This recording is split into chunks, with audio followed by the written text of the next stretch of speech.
informatif. Jadi dibahasakan informatif dengan umumnya dengan menggunakan kalimat tujuan penelitian ini adalah. Jadi tidak perlu lagi ada tanda tanya seperti di dalam penelitian jurnal ini, dalam penelitian ini terdapat rumusan masalah sebagai berikut. Tidak perlu begitu.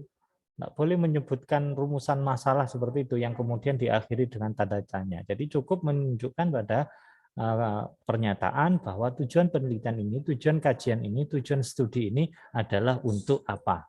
Itu bahasa rumusan masalah yang ada dalam skripsi atau tesisnya itu dialihkan menjadi bahasa informatif dengan menunjukkan tujuan penelitian kita. Kemudian prosedur penelitian. Prosedur penelitian itu di metode ya, metode MEDPEN secara singkat terkait dengan apa yang kita tulis, apakah metodenya itu kita misalnya menggunakan pola penelitian yang normatif atau empiris dengan pendekatan apa. Kalau hukum misalnya pendekatan statuta dan sebagainya. Itu disebutkan secara singkat dalam abstrak dan yang akhir adalah hasil penelitian. Jadi hasil penelitian ini, hasil studi ini menunjukkan bahwa dan seterusnya gitu. Nah, untuk ketentuan penulisan satu paragraf. Kalau deskripsi itu kan dibuat beberapa paragraf ya. Paragraf pertama latar, paragraf kedua tujuan, paragraf ketiga MEDPEN, paragraf keempat adalah hasil. Jadi kalau abstrak hanya satu paragraf saja dan rata kanan kiri, tidak ada yang lebih ke dalam tulisannya. Dan umumnya maksimal 200 kata. Jadi harus mengikuti petunjuknya. Petunjuknya di jurnal itu ketentuannya seperti apa. Kalau di situ menentukan 200 kata, jangan lebih 200 kata. Lebih satu saja itu akan harus revisi. Karena abstrak itu yang dibaca.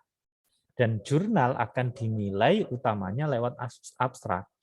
Kalau ternyata jurnal itu dalam petunjuknya mencantumkan 200 kata, tiba-tiba ketika dilihat tulisannya, penulisan yang publikasi, itu ternyata lebih dari 200 kata, maka jurnal itu dianggap tidak memenuhi ketentuan yang sudah dibuat atau outline guide-nya, dan karenanya nilainya akan diturunkan. Nah, begitu ketentuannya.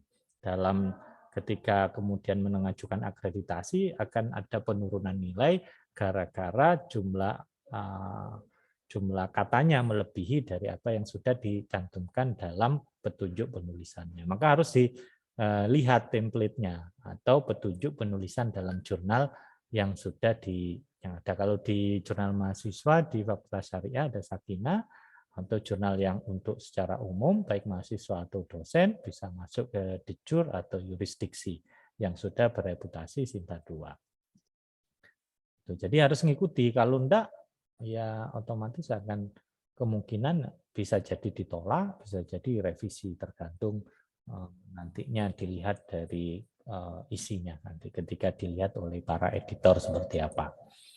Kemudian tidak ada singkatan, kutipan, tabel, gambar, atau merek dagang. Itu enggak boleh ada ya.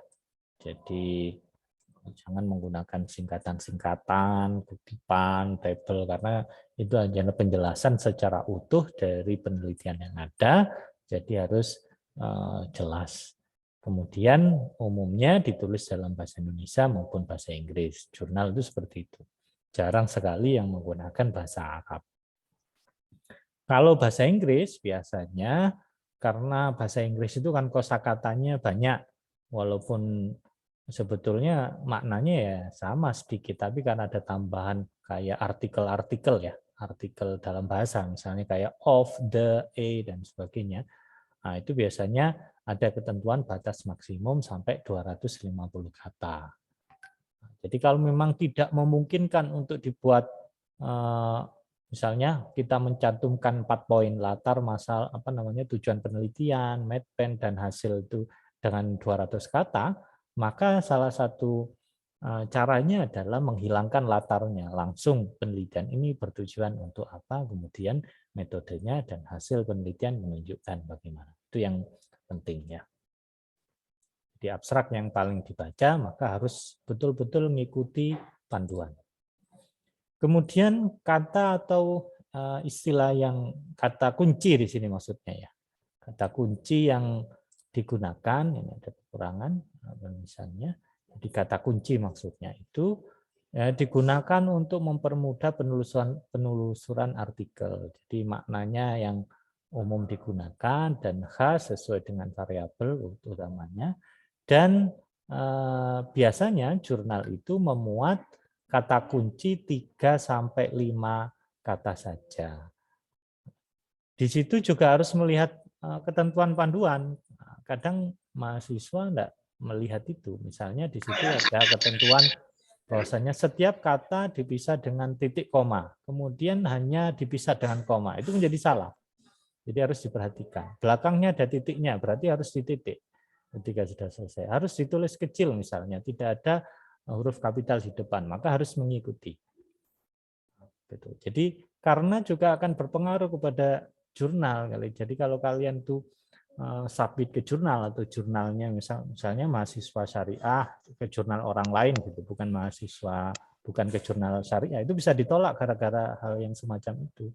Karena nanti kalau tidak sesuai itu juga akan merepotkan editor untuk merubah-rubah. Kalau tidak dirubah, tidak sesuai dengan ketentuan petunjuk penulisannya, juga akan menurunkan nilai dari akreditasi jurnal itu ketika suatu saat akan dinilai. Jadi pengajuan itu kan ada beberapa tahun sekali itu akan diajukan.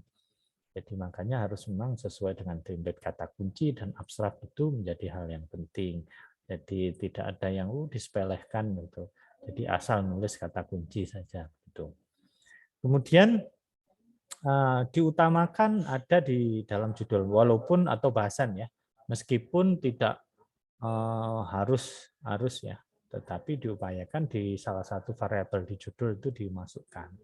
Kemudian yang di bahasan itu juga dimasukkan. Kalau diminta 3 minimal, maka jangan buat 2 atau kalau maksimalnya 5, jangan sampai kata kuncinya lebih dari 5. Nah, itu poinnya.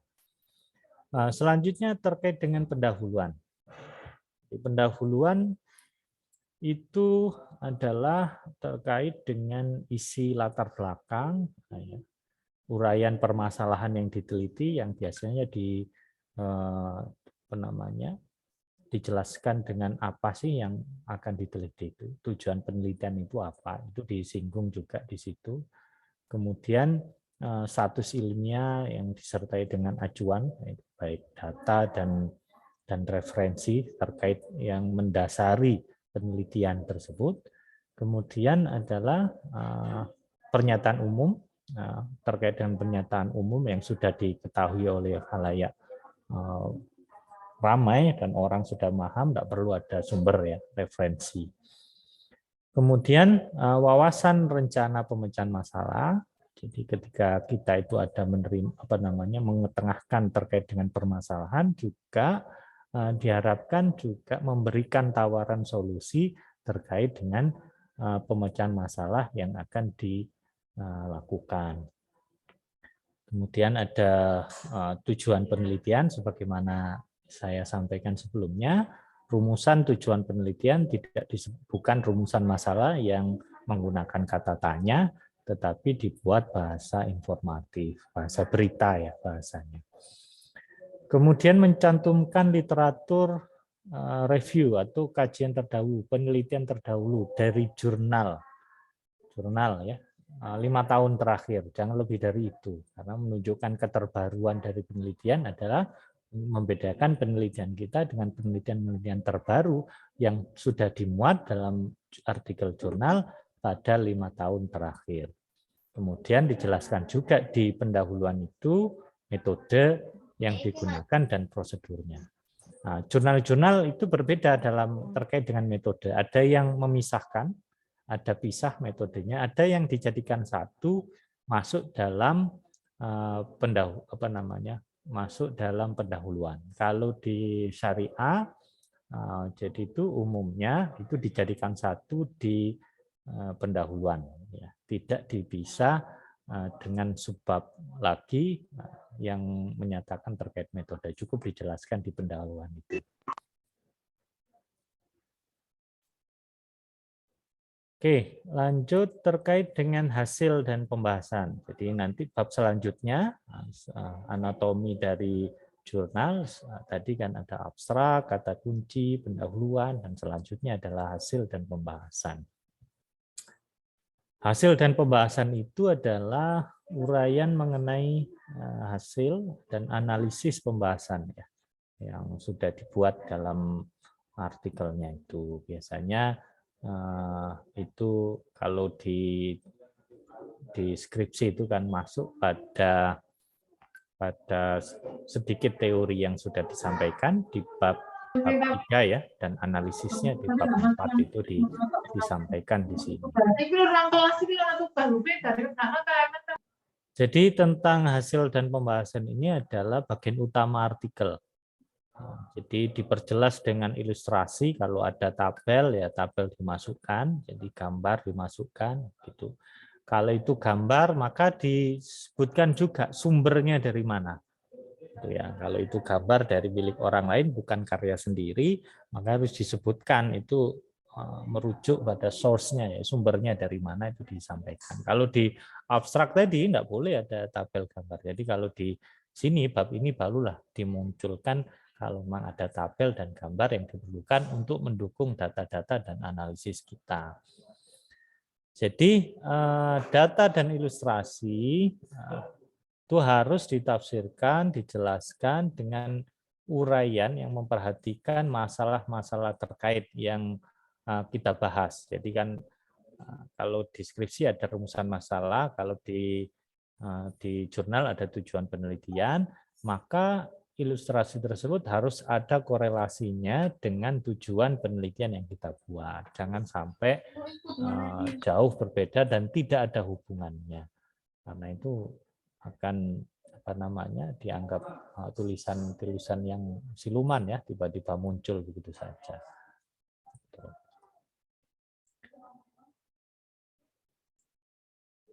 Oke, terkait lanjut ya ke bagian akhir ada kesimpulan. Nah, jadi kesimpulan itu bukan kopas dari pembahasan. Tapi ia adalah pernyataan secara singkat dan generalisasi dari temuan-temuan yang diteliti, kemudian memuat jawaban atas pertanyaan penelitian ya, yang sudah disebutkan dalam tujuan penelitian. Jadi menjawab awalnya tadi kan tujuan penelitiannya untuk apa, di sini ada jawaban dari hal tersebut. Sifatnya adalah deskriptif, bukan numerik, angka-angka. Jadi memuat implikasi temuan penelitian, saran yang sifatnya praktis, boleh disampaikan, sifatnya opsional ya. Dan juga kalau ada tawaran solusi, misalnya terkait analisis kasus, misalnya analisis kasus, kemudian ada tawaran solusi terkait dengan masalah tersebut bisa disampaikan di sini. Karena itu memang juga bisa melakukan pengembangan teori yang sudah ada, menambahkan berdasarkan temuan yang sudah dilakukan, dan arah penelitian untuk selanjutnya. Jadi untuk saran penelitian selanjutnya atau arah penelitian selanjutnya kalau kita mau meneliti, maka ke arah bidang tersebut. Yang terakhir yaitu mengenai daftar pusaka. Daftar pusaka ini sifatnya menjadi penting ya, karena itu umumnya kalau kita para editor jurnal itu melihat awal itu dari abstraksi, judul abstraks, kemudian dari referensi yang digunakan untuk melihat bahwa artikel itu layak apa tidak untuk lebih lanjut dilihat kontennya atau isinya. Maka daftar pustaka harus sifatnya meyakinkan para pembaca atau editor, sehingga itu kemudian punya kesan para editor itu ingin untuk menindaklanjuti membaca kepada jadi memang harus disampaikan dengan baik, jangan sampai daftar pusakanya kosong, atau kalau misalnya yang beberapa yang saya temui ya dari jurnal mahasiswa yang kemudian walaupun itu memang ada kewajiban untuk di apa namanya, kewajiban mahasiswa untuk disetorkan ke pihak jurnal kan punya ketentuan sendiri apakah itu layak dipublikasi atau tidak. Beberapa tidak layak dipublikasi sehingga walaupun diserahkan tidak bisa dipublikasi karena daftar referensinya tidak terpenuhi kelayakan daftar referensinya. Misalnya hanya menyebutkan data wawancara saja tanpa ada referensi lain, itu kan menjadi kesalahan, padahal harus ada temuan dari penelitian sebelumnya yang biasanya minimal ada 5 dan itu dari jurnal, kan mestinya kan ada 5 setidaknya referensi jurnal. Dan itu tergantung dari berapa jumlah referensi yang ada. Minimal di kita itu adalah 15 referensi dengan ketentuan 60% dari sumber artikel jurnal. Jadi harus lebih banyak dari jurnal, bukan dari buku-buku atau buku referensi yang lain. Jadi 60% itu harus dari sumber artikel jurnal. Ketentuan ini sebetulnya diturunkan. Nah, harusnya kalau kita ngikuti ketentuan jurnal yang berlaku, itu maksimal atau minimal referensinya yang dari jurnal adalah 80%. Jadi 20% saja dari buku atau karya ilmiah yang lain. Nah, tapi di Fakultas Syariah diturunkan menjadi 60% untuk memudahkan mahasiswa menulis artikel. Makanya dengan ada kemudahan itu harusnya sudah tidak ada lagi kelonggaran lagi. Jadi kalau misalnya membuat artikel jurnal, maka ya harus dicari referensinya yang dari jurnal itu apa. Dan dari sekian daftar pusaka yang ada, maka pastikan 60% sudah dari sumber jurnal. Jadi 60% berarti sekitar, kalau 15 berarti 9 rujukan itu sudah dari jurnal. Untuk cara penulisan mengacu pada aturan jurnal, maka harus dilihat guideline-nya. Di situ kalau tadi kan ada link-link ya, ada link-link kalau jurnal Sakinah apa itu bisa dilihat guideline-nya di situ, bisa di-download kemudian dilihat. Caranya menulis itu jangan membuat new dokumen dalam Word-nya, tetapi cukup menempel ya. Jadi yang di template itu kan sudah ada. Jadi tempel di situ dan sesuaikan. Misalnya di template itu judulnya itu 16 fontnya ya yang untuk judul. Maka harus sesuai. Dan judul misalnya di situ hanya huruf depannya saja yang kapital. Maka ya ditulis kapital yang depan, jangan yang lain kapital juga. Jangan kapital semuanya. Harus betul-betul mengikuti. Makanya ada template itu gunanya seperti itu. Terus kemudian ada juga penggunaan Zotero dan Mendeley untuk mempermudah para penulis ya, dan juga meyakinkan para editor jurnal bahwasannya memang tulisan referensinya memang layak dan sudah benar ya. Jadi apa yang ditulis di konten itu sudah memang yang masuk dalam daftar pusaka. Kebanyakan kan begini, yang menjadi kesalahan dan kemudian para editor jurnal kemudian mengeluarkan dan tidak bisa mempublikasikan artikel mahasiswa itu gara-gara tulisan skripsinya, di situ ada daftar pusaka yang begitu banyak, kemudian dijadikan jurnal. Di jurnal itu kan beda yang masuk di kontennya itu, yang menjadi sumber rujukannya. Tiba-tiba di daftar referensi, itu semua referensi di skripsi dimasukkan semuanya, di tesis dimasukkan semuanya. Padahal di dalam konten tidak ada, di footnote tidak ada. Nah, itu menjadi hal yang kesalahan. Kalau pakai Zotero Mendeley kan tidak mungkin bisa jadi seperti itu. Karena kan daftar pusakanya dibuat otomatis berdasarkan alat tools manager itu ya. Di tools manager itu sehingga otomatis yang ada di pustaka itu adalah merupakan sumber yang sudah ada dalam konten. Jadi jangan memasukkan daftar pusaka yang tidak disebutkan dalam konten. Misalnya di footnote enggak ada. Nah, tiba-tiba kalau pakai footnote ya atau di endnote kalau yang pakai endnote itu enggak disebutkan sama sekali. Tiba-tiba muncul di daftar pusaka. Itu menjadi permasalahan. Dan karena itu daripada bingung-bingung untuk mencari satu persatu, kadang-kadang editor kemudian menganggap bahwasanya artikel ini tidak layak karena sumber rujukan tidak sesuai dengan konten yang ada, kan dianggap penipuan dan macam-macam ya. Nanti kalau dipublikasi kok tidak sesuai dengan referensinya, itu kan dianggap menyesatkan, sehingga lebih baik tidak dipublikasikan. Itulah kenapa kalau ditanya mahasiswa misalnya sudah kirim jurnal ke tim jurnal, sudah di ACC kok tiba-tiba tidak muncul di jurnal yang ada, jurnal Family Studies misalnya tidak muncul, itu gara-gara hal-hal yang saya sebutkan tadi. Oke, saya kira itu Bu Rizka yang bisa saya sampaikan. Untuk selanjutnya saya kembalikan lebih lanjut untuk terkait dengan materi berikutnya ya. Saya berikan kesempatan kepada Bu Rizka. Kepada Bu Rizka disilahkan. Baik, terima kasih Pak Sobul Bahri, luar biasa sekali tadi pemaparannya detail mulai dari bagaimana kita menulis dan perlu memikirkan seperti apa judul yang tepat dan relevan untuk dikirimkan ke sebuah jurnal ya, menulis artikel kita. Tadi ada beberapa poin yang mungkin perlu saya tegaskan pada teman-teman sekalian, terutama para penulis pemula, penulis artikel pemula. Ada 3 hal ya yang diutarakan oleh Pak Bahri tadi menyangkut substansi.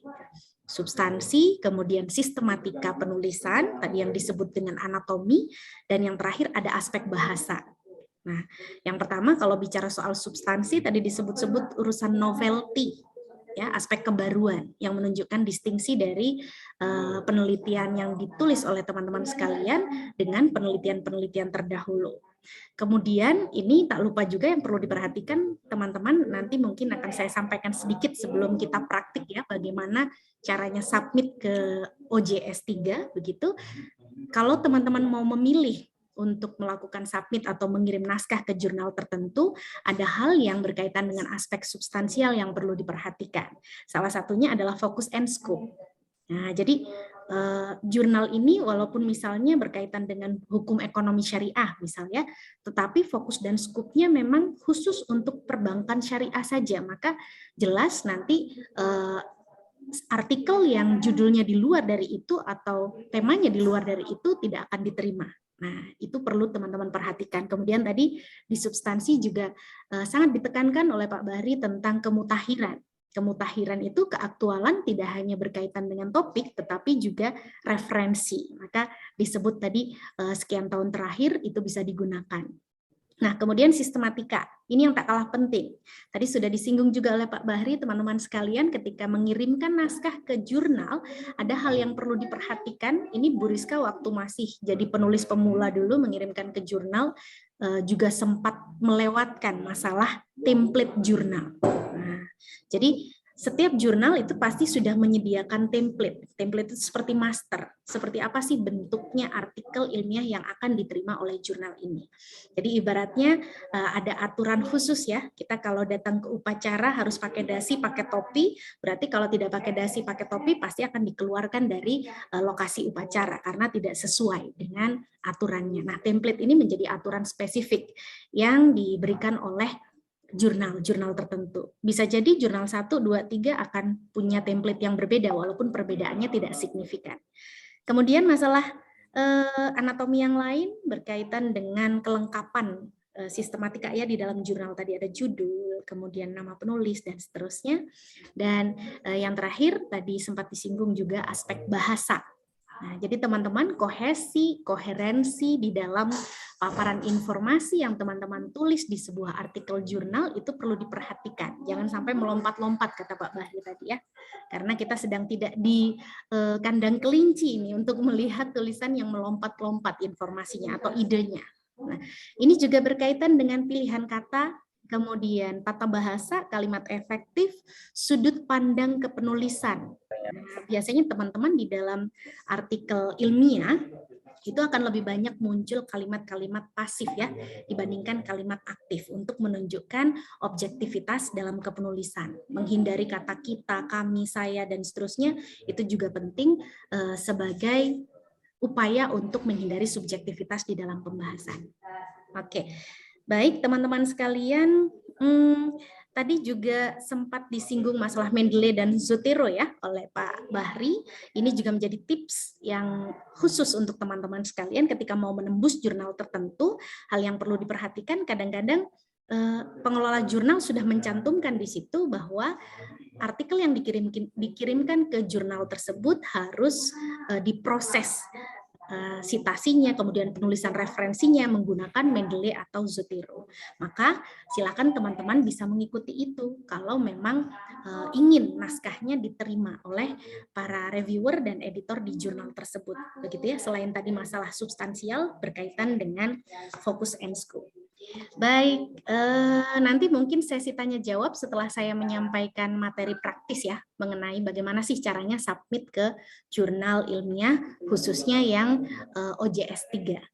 Oke, saya izin share screen dulu teman-teman sekalian.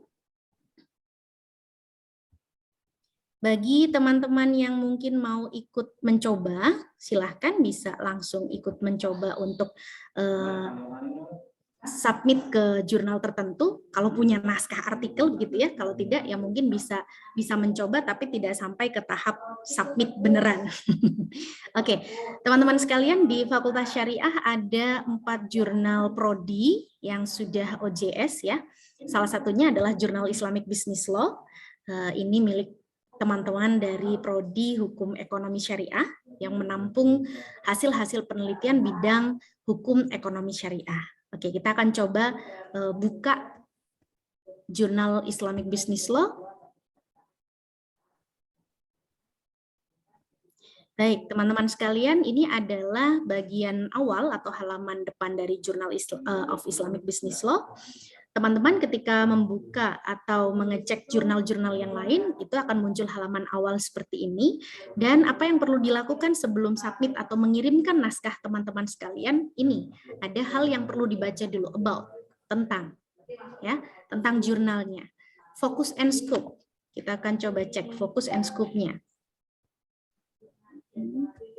Nah, ini perlu teman-teman perhatikan kenapa? Karena tadi ya, pertimbangan dari tim pengelola jurnal untuk menerima artikel ilmiah yang dikirimkan ke sebuah jurnal itu selalu memperhatikan aspek-aspek yang dimuat di dalam ini kolom about ini. Yang pertama fokus and scope. Di sini teman-teman bisa melihat di situ fokus dan scope-nya apa sih? Oh, tentang Islamic Banking Law, kemudian Islamic Finance Law dan seterusnya. Nah, jadi perlu diperhatikan apakah memang tema dari penelitian yang teman-teman lakukan itu sesuai dengan fokus dan scope dari jurnal. Oke, kemudian teman-teman juga perlu perlu memahami seperti apa sih proses peer review-nya. Seperti apa proses review? Jadi review itu peninjauan naskah. Nah, apakah peninjauan naskahnya itu pakai double blind peer reviewed misalnya? Jadi orang yang menjadi reviewer, jadi kalau di jurnal itu ada namanya reviewer ya, orang yang meninjau, orang yang ahli. Ketika naskah teman-teman masuk ke jurnal, para ahli ini akan diberi naskah secara acak begitu, tanpa nama dari penulis. Tanpa nama dari penulis. Nah, kalau misal mereka akan membaca ketika tidak ada nama atau identitas dari penulis, maka proses dari review atau penilaian itu menjadi objektif begitu, karena tidak ketahuan siapa nih yang menulis, dari kampus mana, dari universitas mana dan seterusnya. Jadi teman-teman bisa mengecek ini dulu ya, prosesnya seperti apa, kemudian ini copyright-nya seperti apa, kemudian ada artikel processing charge tidak. Teman-teman kalau misalnya artikel diproses harus bayar atau tidak? Artikel dimuat harus bayar atau tidak. Kadang-kadang ada jurnal yang artikel prosesnya free, tetapi publishingnya ketika dia mau publikasi berbayar. Macam-macam. Ini bergantung pada biasanya pada ini akreditasi yang sudah diperoleh oleh jurnal tersebut, satu. Tapi ada juga jurnal yang terakreditasi nasional, misalnya Sinta, bahkan sampai Sinta 2 dan 1 yang free sampai publikasi. Jadi ini perlu diperhatikan, jangan-jangan nih nanti teman-teman punya idealisme saya harus kirim ke jurnal Sinta 1 nih, tapi tidak memperhatikan ini, ternyata artikel processing charge-nya tinggi sekali, misalnya harus 5 juta Pak. teman-teman tidak menyediakan dana untuk itu. Nah, itu bahaya ya. Jadi teman-teman harus harus meningkatkan literasi dulu sebelum submit artikel ke jurnal-jurnal tertentu. Itu yang perlu diperhatikan. Baik. Kita akan masuk lagi ke Journal of Islamic Business Law. Nanti teman-teman bisa perhatikan ini publication etiknya seperti apa, kemudian guideline untuk penulis seperti apa, dan ada template-nya. Nah, ini yang seringkali, ini petunjuk penulisannya ya, nanti bisa dibaca masing-masing, kemudian ada template, biasanya ada contoh. Teman-teman sekalian, tadi sudah saya sampaikan bahwa saya pernah mengirimkan naskah yang secara substansial sudah lengkap dan seterusnya, tapi karena tidak mengikuti template dari jurnal yang dituju, maka akhirnya ditolak. Nah, ini jangan sampai teman-teman melakukan hal yang sama. Nah, karena sudah sharing di acara ini ya, mungkin nanti bisa meminimalisasi penolakan. Ditolak itu sakit banget ya. Meminimalisasi penolakan dengan memperhatikan template.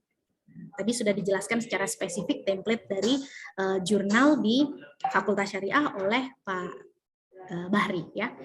Oke, nah setelah membaca semua informasi tentang jurnal yang dituju, teman-teman sekalian, apa yang perlu dilakukan berikutnya adalah register atau mendaftar. Jadi teman-teman perlu mendaftar sebagai penulis, ya, sebagai aktor, penulis. Apa yang perlu dicantumkan di sini teman-teman sekalian? Karena saya sudah sempat mendaftar tadi, jadi ini teman-teman tinggal memasukkan saja, misalnya profilnya, first name-nya siapa? Nama depan. Kemudian kalau tidak ada middle name-nya jangan dipaksakan. Nanti teman-teman harus ganti KTP karena menambah nama tengah. Langsung saja ke last name, nama terakhir. Kemudian afiliasinya, misalnya dari UIN Maulana Malik Ibrahim, ditulis dari UIN Maulana Malik Ibrahim. Country-nya Indonesia, email yang dipakai, kemudian username yang akan digunakan di dalam jurnal ini prinsipnya sama lah ya, kalau teman-teman mau daftar platform-platform digital tertentu kan harus register dulu, sama ya sampai akhir, dan jangan lupa untuk mencentang persetujuan ya, setuju datanya dikoleksi, kemudian setuju untuk diberi notifikasi, setuju untuk review dan seterusnya, kemudian baru register. Nah, setelah proses register ini selesai, teman-teman bisa login.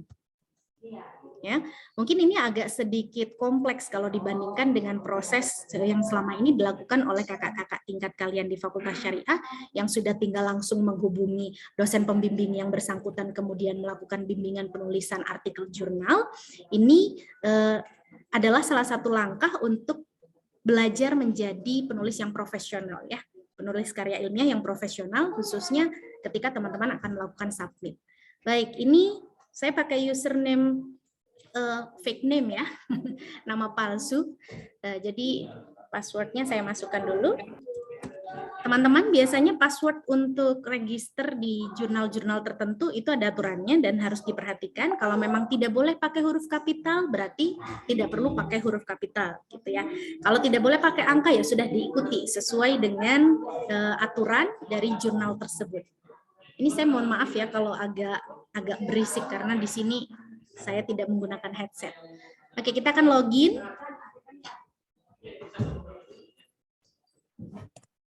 Baik, ini tadi saya sudah mencoba untuk mengirimkan.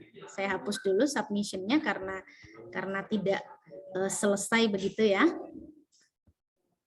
Oke, jangan lupa kembali ke teman-teman ketika sudah masuk di sini, kalau mau mengirimkan naskah, carilah informasi new submission. Berarti kalian mau melakukan pengiriman baru begitu ya, karena belum pernah mengirimkan naskah ke jurnal yang bersangkutan. Oke. Kita akan klik new submission. Nah, ini ada hal yang perlu diperhatikan oleh teman-teman sekalian ketika teman-teman melakukan new submission ya. Ini harus membaca informasi yang dicantumkan di sini. Oke. Misalnya informasi pertama, naskah yang dikirimkan belum pernah dipublikasikan di jurnal manapun, atau mungkin sudah dikomunikasikan untuk dipublikasikan di jurnal tertentu, tidak boleh ya. Ini adalah publication ethic, jadi teman-teman perlu memperhatikan supaya naskah kalian tidak Mohon maaf, mungkin bisa di-mute ya untuk para peserta. Baik. Jadi teman-teman sekalian, ini perlu diperhatikan karena kadang-kadang kita punya pikiran begini ya, supaya saya cepat terbit lah Bu, saya coba kirim naskah. Nah, ini para penulis, misalnya penulis novel atau yang lain, biasanya akan kirim naskahnya ke penerbit A, penerbit B, penerbit C. Nanti siapa yang nyangkut, oke lah, itu diterima gitu ya. Nah, nanti yang lain baru di-cancel. Nah, di jurnal tidak boleh seperti itu.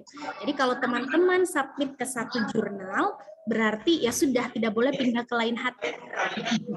Nanti kalau sudah ditolak atau diterima di jurnal yang pertama submit itu, baru naskahnya bisa ditarik, kemudian dikirimkan ke lain. Kalau misal ditolak ya, kalau diterima berarti diproses. Ini maka diklik ya teman-teman sekalian, untuk memastikan bahwa naskah teman-teman belum disubmit ke jurnal yang lain. Kemudian yang kedua, silakan dibaca submission-nya atau naskah yang dikirimkan itu filenya dalam bentuk apa. Apakah yang boleh Open Office, Microsoft Word, RTF, berarti yang PDF tidak boleh dikirim. Kadang-kadang teman-teman berpikir, saya mau kirim yang PDF supaya tidak dikopas dan seterusnya, tidak dimanfaatkan oleh pengelola jurnal misal. Jangan khawatir, pengelola jurnal itu punya etika yang perlu diikuti begitu. Tidak mungkin akan kopas naskah dari kiriman ini ya, penulis begitu. Nah, jadi jangan kirimkan via PDF ya, karena akan sulit untuk diberikan review atau komentar, kemudian diproses editingnya oleh tim editor.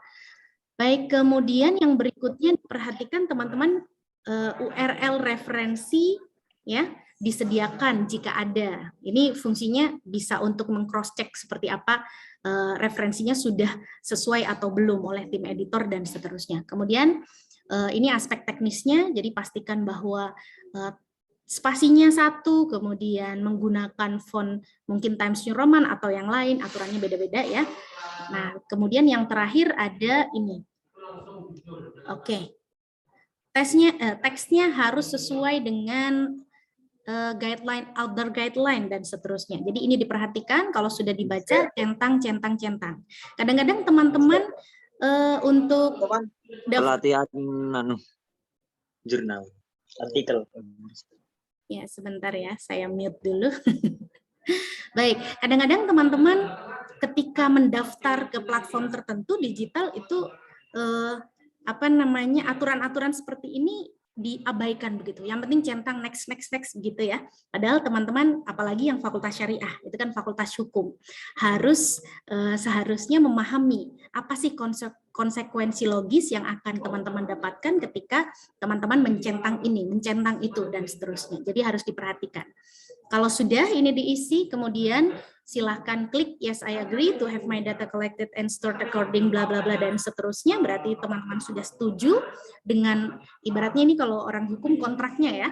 Nah, baru save and continue. Nah, langkah berikutnya, jadi teman-teman sekalian ada langkah, kalau tidak salah masing-masing jurnal biasanya ada 5 step ya, ada 5 langkah begitu. Nah, ini langkah yang berikutnya, artikel komponennya. Artikel komponennya teman-teman pilih apa? Apakah research instrument? Kalau research instrument berarti itu alat penilaian yang teman-teman gunakan di dalam penelitian. Nah, yang diunggah itu kan adalah artikel teks kalau mau submit. Jadi bukan data analisisnya, bukan data setnya dan seterusnya. Ini pastikan teman-teman memilih file yang tepat. Jadi artikel teks.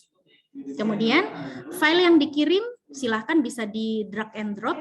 Misal saya contoh acak saja ya, saya ambilkan dari ini esai KKM. Oke. Nah, nanti saya akan minta tolong tim pengelola untuk menghapus naskah ini yang masuk ke jurnal Islamic Business Law. Oh, maaf sebentar. Atau upload file ya, kalau tidak bisa ditarik, teman-teman bisa upload file.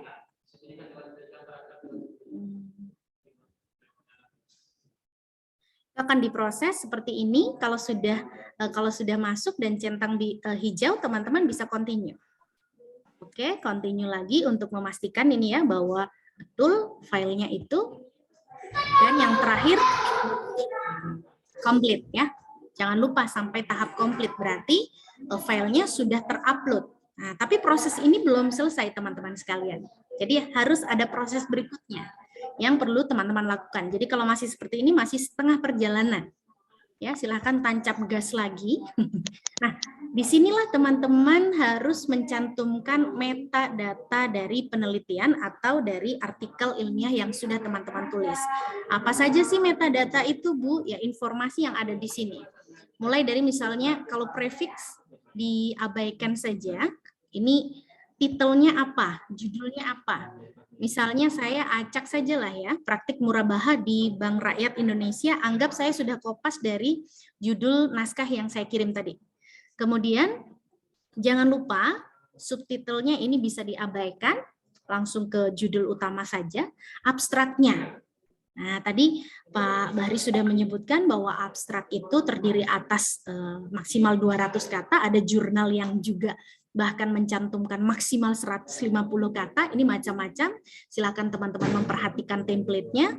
Maka di sini saya anggap acak saja ya, abstrak sudah saya kopas. Kemudian ada hal lain yang perlu diperhatikan oleh teman-teman. Nah, di sini teman-teman sudah tercantum sebagai kontributor ya, kontributornya Kam Alea di sini. Kemudian kalau sudah dimasukkan abstraksinya, jangan lupa keywordnya, kata kuncinya dikopas dari artikel jurnal.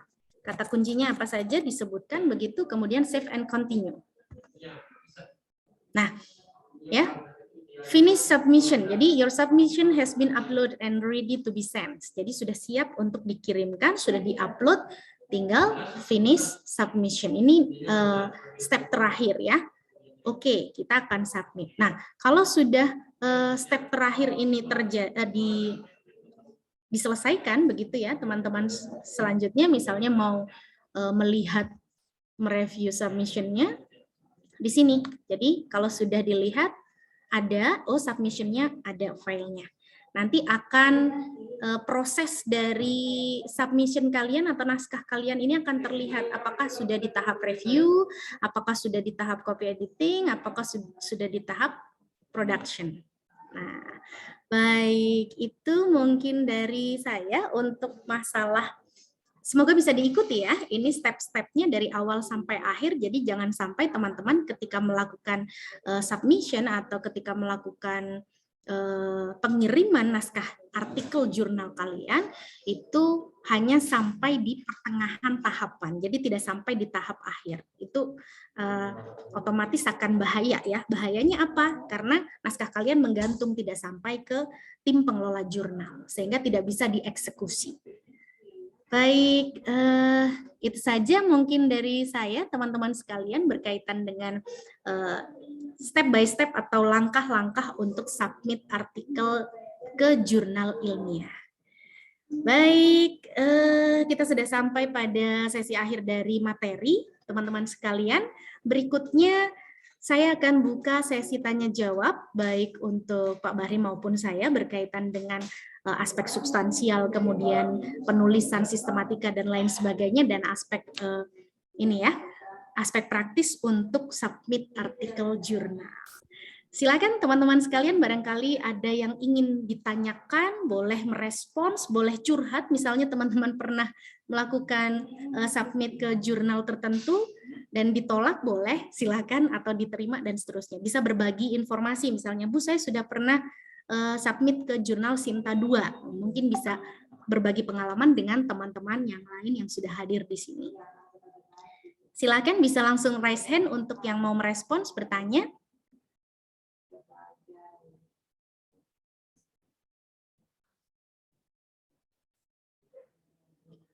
Oke. Ya, saya lihat di sini juga ada peserta-peserta dari luar Fakultas Syariah ya. Oke. Luar biasa peserta kita hari ini. Nah, jadi kegiatan hari ini dihadiri oleh 90 peserta diskusi. Oke.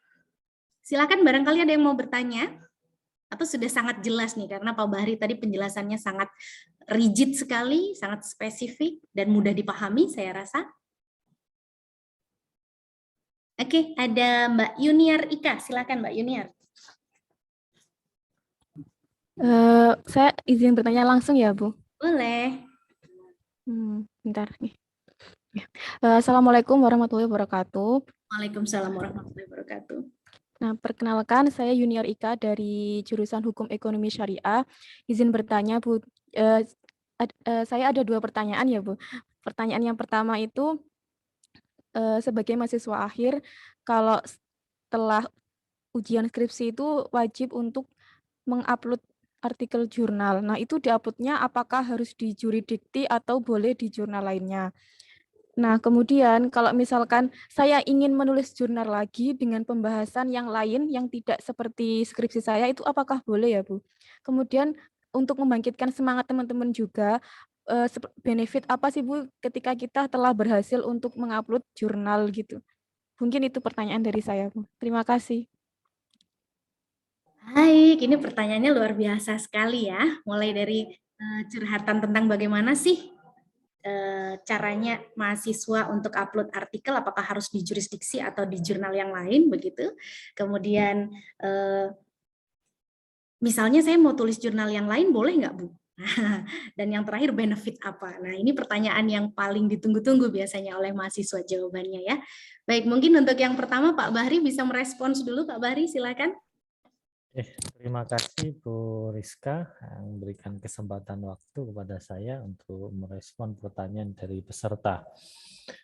Terkait dengan jurnal ke yurisdiksi atau bagaimana, kalau di fakultas kita itu sebetulnya boleh kalian mensubmit di mana saja ya, di yurisdiksi, di mana itu, di Dejur misalnya, atau di jurnal mahasiswa sendiri. Kalau untuk HES biasanya di CIBL, kalau yang HKI di Family Studies untuk khusus jurnal mahasiswa. Jadi memang perlu diperhatikan, perhatikan fungsi kedudukan atau dari submit jurnal itu sendiri. Pertama, kalau untuk memenuhi kebutuhan atau tanggungan yang diwajibkan dari pihak fakultas, maka disarankan bukan ke yurisdiksi maupun ke dejur. Karena dejur dan yurisdiksi itu kan sifatnya umum, para peneliti-peneliti yang sudah profesional di situ, walaupun tidak menutup kemungkinan bahwa mahasiswa itu sudah profesional dalam penelitiannya. Tetapi prosesnya akan lama. Karena nanti ada pre-review, ya, ada review baik dari reviewer, kalau misalnya reviewer kita itu kan banyak ya, dari Indonesia juga, dari luar juga ya ada. Kalau yang de jure dan yurisdiksi karena khusus, karena keduanya menuju Sinta 1 atau skala Scopus internasional, sehingga memang prosesnya agak lebih ketat. Padahal kalian dituntut setelah ujian itu dituntut segera melakukan submit jurnal dan agar diterima oleh tim jurnal mahasiswa. Gitu. Sehingga lebih saya sarankan untuk yang sifatnya dari skripsi, itu ke jurnal mahasiswa saja karena prosesnya akan relatif lebih mudah sehingga akan terpenuhi kewajibannya. Karena kalau lama molor itu khawatirnya kan sekarang ada ketentuan kalau molor dalam SKBT ya, tanggungan bebas ya, bebas tanggungan ya, kartu bebas tanggungan yang salah satunya adalah kewajibannya submit jurnal itu kan hanya durasi waktu yang pendek. Gitu. Nah itu kalau kelewat daftar yudisiumnya bisa tertunda, tidak bisa daftar. Dan kalau telat untuk periode sekarang, terutama semester depan, maka diwajibkan untuk bayar UKT lagi. Itu permasalahannya di situ. Khawatirnya kalian nantinya sudah semuanya selesai, tinggal kewajiban jurnal terpenuhi, tidak bisa daftar yudisium, dan gara-gara menunggu ACC, kalian harus terlambat untuk daftar yudisium dan akhirnya membayar UKT lagi. Dan karenanya saya sarankan untuk ke jurnal mahasiswa. Untuk kalau mau nulis artikel lagi, nah itu yang saya sarankan bisa ke jurnal-jurnal yang kayak de jure, yurisdiksi atau jurnal di luar yang profesional. Sehingga karena memang butuh waktunya hanya 2 kali ya dalam 1 tahun, yaitu Juni dan Desember, dan umum memang jurnal-jurnal yang bereputasi hanya 2 kali dalam setahun. Kalau jurnal mahasiswa kan 4 kali dalam 1 tahun, sehingga itu kan untuk menutupi kebutuhan mahasiswa dalam hal kewajiban submit jurnal.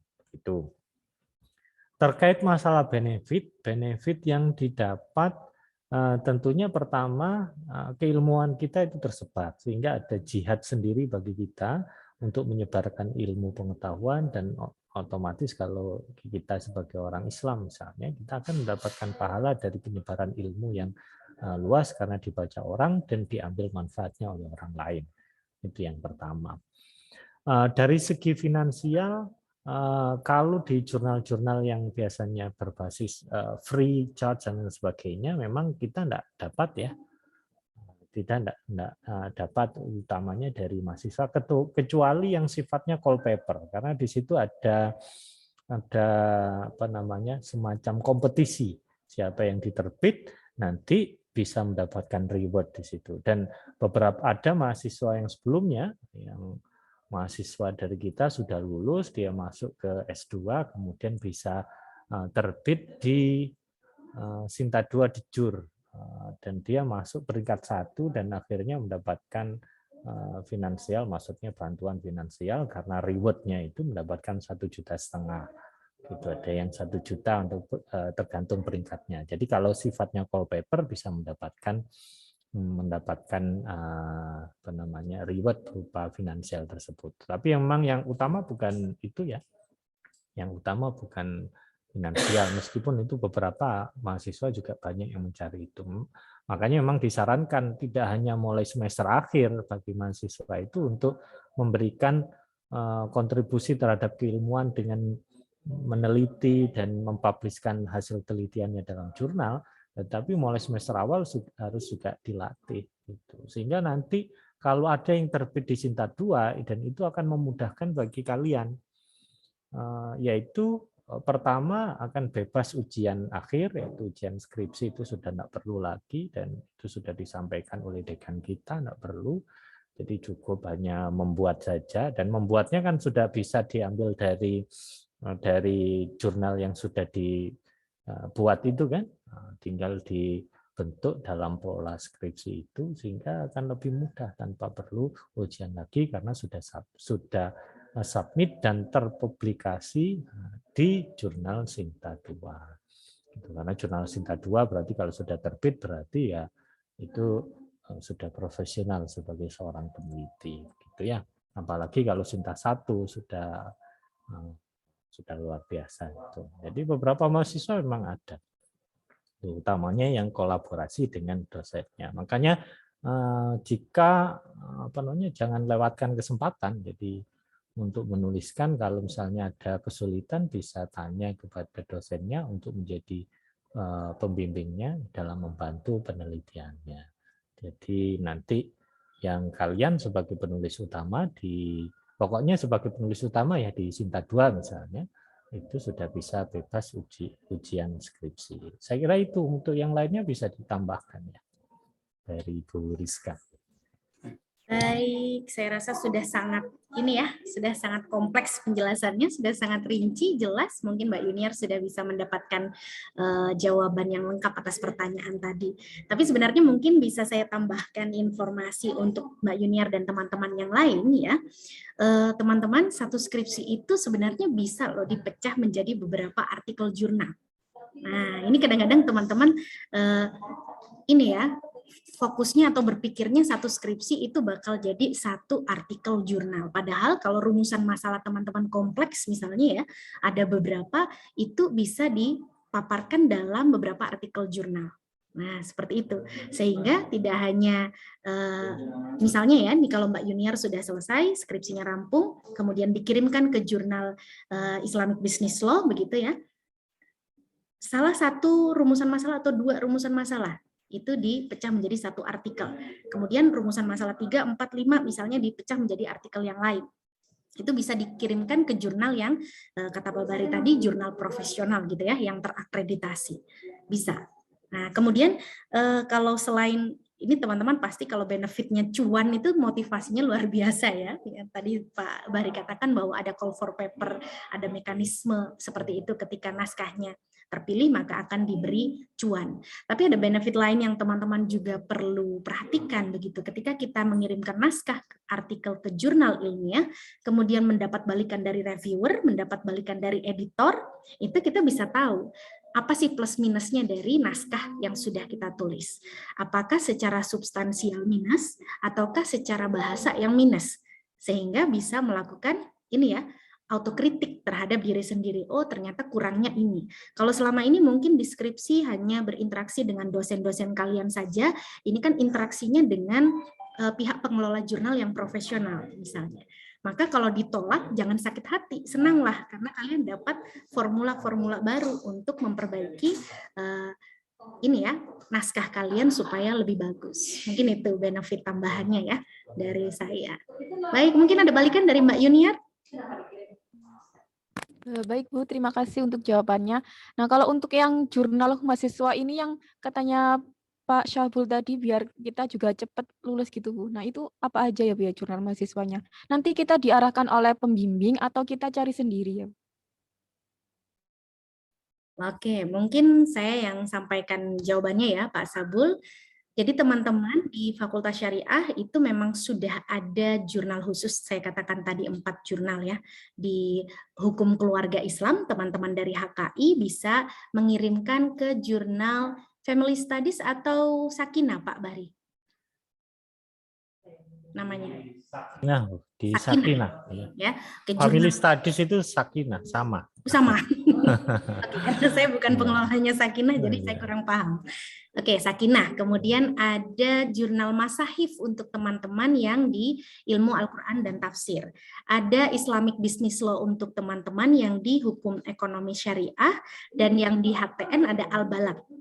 Begitu. Jadi itu ibaratnya jurnal yang sudah ber-ISSN, sudah OJS, tapi proses review dan editingnya bisa cepat. Kalau ke jurnal-jurnal yang profesional, karena antriannya panjang, teman-teman sekalian, proses revisinya juga cukup kompleks begitu, karena mereka profesional dan dituntut untuk menjaga marwah akreditasi mereka.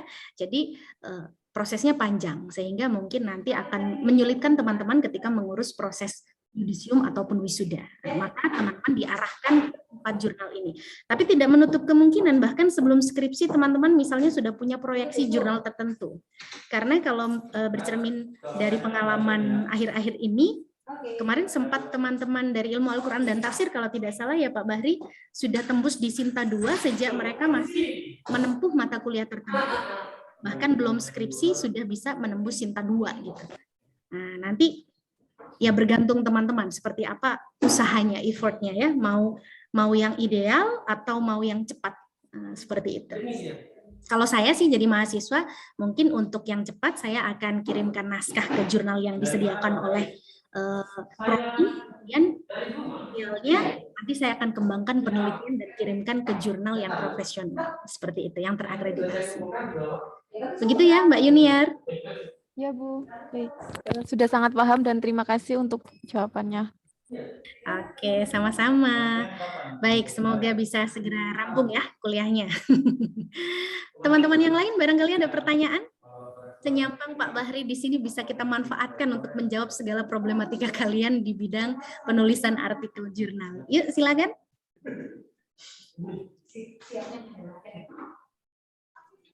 Bisa angkat tangan dan tanya langsung, atau bisa kirimkan pesan lewat ini ya, ruang obrolan atau ruang chat untuk pertanyaan. Silakan. Oh, ada Aji Mulyana. Silakan Mas Aji. Assalamualaikum warahmatullahi wabarakatuh. Waalaikumsalam warahmatullahi wabarakatuh. Perkenalkan Bapak Ibu semua, saya dari Universitas Surya Kencana. Izin mengikuti webinarnya Bapak Ibu ya. Dan kebetulan saya pun ngajak mahasiswa-mahasiswa saya dari Pasca Sarjana Ilmu Hukum. Kebetulan kita pun ada program di mana penulisan karya tulis ilmiah Pak. Yang mana mewajibkan mahasiswa untuk publish ke jurnal. Cuman kami masih belum bisa menekankan untuk ke Sinta 2 atau yang paling atas karena memang antriannya sangat banyak ya, apalagi untuk syarat kelulusan mungkin agak berat gitu kan. Nah, saya ingin menanyakan mengenai, saya masih agak dilema Pak mengenai afiliasi yang dicantumkan. Nah, apakah itu afiliasi kampusnya atau afiliasi ke tempat bekerja? Apalagi untuk mahasiswa S2 kan kebanyakan sudah pada bekerja ya. Nah, begitupun saya sendiri ditugaskan kan kemarin sedang menempuh S3 Pak, dan ditugaskan untuk publish juga di jurnal internasional. Nah, dilemanya yang satu bilangnya harus kampusnya, yang satu kampus dia bekerja. Mohon pencerahannya Bapak Ibu. Terima kasih. Assalamualaikum warahmatullahi wabarakatuh. Waalaikumsalam warahmatullahi wabarakatuh. Baik, terima kasih Pak Aji jauh-jauh dari Surya Kencana ini ya ikut kegiatan kita pada siang hari ini. Mungkin pertanyaan itu gimana Pak Bahri dulu yang menjawab atau bagaimana Pak Bahri, silakan. Oke, terima kasih Bu Rizka. Jadi terkait dengan apa namanya afiliasi ya. Afiliasi itu sebetulnya memang ketentuannya lebih fokus kepada tempat kita bekerja, begitu ya utamanya. Karena itu biasanya ada tuntutan. Sementara kalau ketika kita tempat untuk belajar, itu juga kita bisa masukkan di situ sebetulnya. Namun demikian akan berimplikasi kepada nilai nantinya. Kalau misalnya seorang dosen kan biasanya ada nilai KUM ya untuk kenaikan pangkat dan sebagainya. Yang itu harus mencantumkan bahwa kita memang afiliasinya adalah di tempat kerja tersebut. Sebetulnya kita bisa menggunakan afiliasi yang mana saja karena itu sebagai hak kita. Jadi kita bisa boleh menggunakan di kampus waktu kita yang yang belajar di situ atau di tempat kita bekerja, itu hak kita. Kebanyakan kalau yang di luar negeri, bagi seorang pengelola jurnal itu malah lebih baik pakai afiliasi yang di luar negeri karena itu akan membantu akreditasi jurnal kita. Tetapi bagi kampus di tempat dia bekerja menyarankan ya dia pakai afiliasinya sehingga semakin banyak jumlah dosen atau tenaga pengajar yang berafiliasi di kampus tersebut dan dia publikasi artikel, dia akan menaikkan nilai akreditasi dari kampusnya, kan begitu. Sehingga itu memang diserahkan kepada Pak Aji nantinya untuk menentukan dan tentunya dengan konsekuensi tadi ya, berdasarkan kalau untuk kepangkatan, ini tidak perlu kepangkatan, saya sudah cukup dengan pakai artikel-artikel yang lain, saya ingin pakai kampus saya tempat belajar itu boleh karena itu hak dari si penulis pakai afiliasi yang mana dan diperbolehkan karena dia juga sekolah di sana. Kecuali kalau tidak sekolah tiba-tiba tidak sekolah di sana tiba-tiba ngaku-ngaku ya Bu Rizka, ngaku-ngaku terus saya adalah mahasiswa luar negeri Melbourne misalnya, itu menjadi masalah karena terjadi penipuan nantinya secara akademis menjadi tidak baik gitu ya. Kemudian terkait dengan kewajiban dari mahasiswa kita, memang kalau ada kewajiban sebagaimana ditentukan oleh kampus sendiri ya, mestinya harus ada wadahnya yang disediakan oleh kampus agar mahasiswa itu tidak menjadi kendala. Sering misalnya ya, kalau di pasca sarjana itu kayak Unibra di macam-macam itu banyak mengirimkan ke dejur atau yurisdiksi milik kita yang notabene adalah Sinta 2 dan kewajiban mereka adalah publish di Sinta 2. Padahal jumlah lulusan dari masing-masing yang ada, misalnya di Unibra yang pasca sarjana hukum gitu ya, itu kan ada banyak. Sementara yang hanya bisa diterima di kampus kita tentunya kan harus ada pemerataan. Tidak mungkin kita ngambil lebih dari 2 orang dari kampus yang sama, afiliasi yang sama. Karena itu juga tidak baik dari pemerataan autor. di jurnal itu tidak baik dan bisa menurunkan artikel. Itu yang menjadi kendala, sehingga memang harus difasilitasi oleh pertama kampus sendiri harus membuat gitu. Jurnal mahasiswa kita Decur itu dulunya ya jurnal mahasiswa yang kemudian kita kelola dan naik menjadi Sinta 4, Sinta 3 dan sebagainya. Dan ketika saya masuk itu bahkan sempat melakukan perombakan ya, kayak kerja rodi bahasanya itu. Karena siang malam harus menutupi kekurangan artikel. Di situ ada 4 volume yang belum 3 volume yang belum publish karena kekurangan pengelola sebelumnya, dan kita harus membuat itu dan kita bekerja keras itu. Bahkan ada artikel yang jelek-jelek kita bantu buatkan referensi macam-macam total gitu. Bahkan ada yang dari luar negeri kita bantu total agar akreditasi kita bisa terjaga, dan alhamdulillah kemudian bisa ke Sinta 3 dan lanjut ke Sinta 2 dan sekarang proses ke Sinta 1. Untuk artikel mahasiswa kayak Sakina, JIBL, dan kita usahakan nantinya juga masuk ke ranah reputasi ya. Makanya kita sudah mulai di mahasiswa-mahasiswa kita dengan pelatihan ini untuk dilatih secara submit secara OJS, karena hanya dengan submit secara OJS itulah nanti akan terekam jejak kinerja dari jurnal tersebut sehingga bisa naik ke ranah bereputasi, tidak hanya ISSN yang kemudian akan berimplikasi terhadap penulis-penulis yang beraneka ragam ya, tidak hanya dari dalam maupun dari luar. Tetapi dengan konsekuensi nantinya mahasiswa kita itu tidak semuanya bisa masuk ke jurnal mahasiswa itu, yang kemudian ketika sudah menjadi bereputasi ada ketentuan jurnal berlaku bahwa 60% harus dari luar, bukan penulis dalam. Nah, tetapi mahasiswa nanti misalnya di kampus saya diberi kemudahan. Mereka kan hanya wajib mensubmit, melakukan pembimbingan dengan para dosennya. Jadi kalau misalnya dosen dianggap layak di ACC, gitu, dia sudah bisa, bukti ACC itu bisa digunakan sebagai bentuk bahwa dia sudah menyelesaikan kewajiban jurnal, meskipun nantinya oleh pihak jurnal di fakultas sendiri tidak terpublikasi itu, karena nanti ada seleksi lain dari jumlah sekian yang ada akan ditampilkan berapa atau dipublish berapa.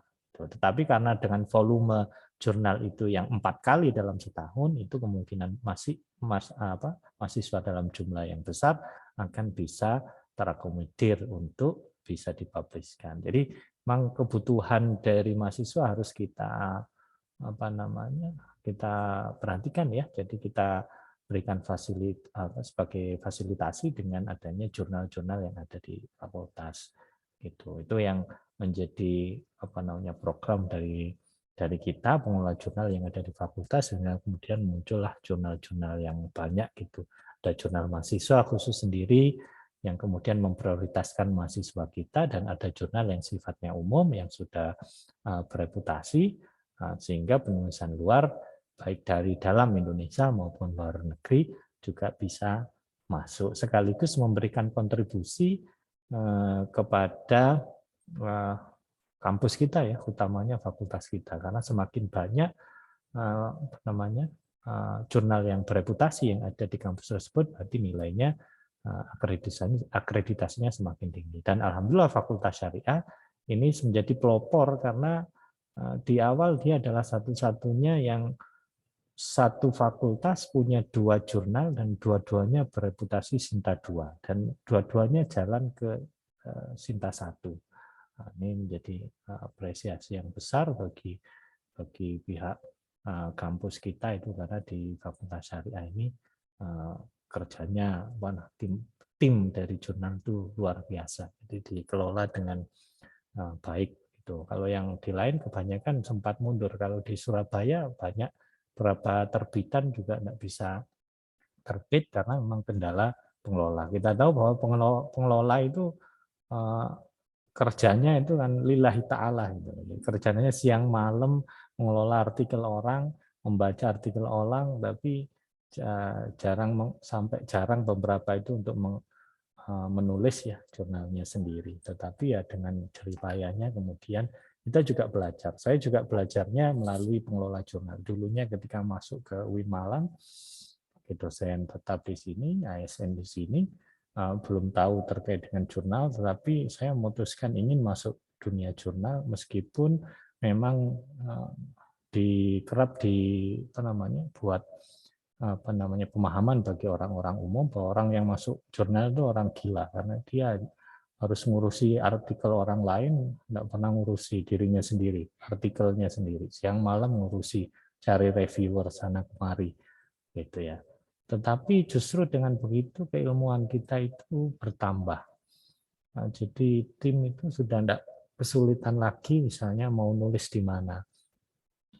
Karena sudah tahu cirinya, cara menulis itu seperti apa. Sehingga kebutuhan yang dulu teman-teman untuk 1 tahun harus publish jurnal, artikel, atau penelitian yang ingin dipublish beberapa orang itu sulit, tapi bagi pengelola jurnal itu akan menjadi lebih mudah. Terutama karena memang kita punya asosiasi se-Indonesia ya. Jadi ada pertemuan-pertemuan misalnya Jawa Timur gitu. Sehingga kalau pengelola jurnal sendiri misalnya mau ngirim ke sana itu akan relatif lebih mudah karena sama-sama berada di bidang yang sama dan tahu karakteristik masing-masing dan antar pengelola itu umumnya saling kenal gitu ya. Itu sebagai salah satu apresiasi.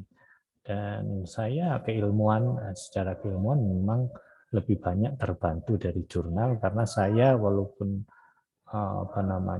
membaca jarang ya untuk membaca buku, tapi dengan membaca jurnal itu penelitian orang lain yang sudah terbaca menjadi relatif lebih mudah untuk dicerna dan manfaatnya lebih besar daripada membaca buku karena jurnal itu diambil dari beberapa buku, referensi dan jurnal-jurnal yang ada. Ada bahkan satu jurnal itu referensinya itu bisa jadi 4 lembar, bisa kayak saya yang buat dalam tim. Kalau saya sama tim ya sama-sama pengelola jurnal biasanya ayo kita membuat secara tim gitu. Kita buat referensinya kemarin ada yang tembus Sinta 1, Scopus, nah kemudian ada yang Sinta 2 itu mesti referensinya rata-rata itu di atas 4 lembar atau 4 lembar gitu. Itu kita membaca berapa jurnal itu dan itu nilai keilmuannya ya luar biasa saya kira.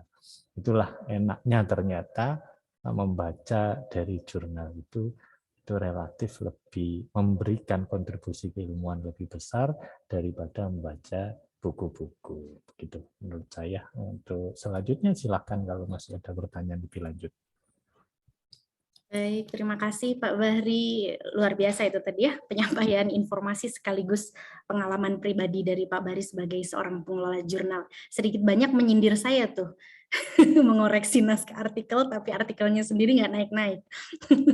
Oke, baik Pak Haji, mungkin saya bisa tambahkan sedikit ya soal afiliasi.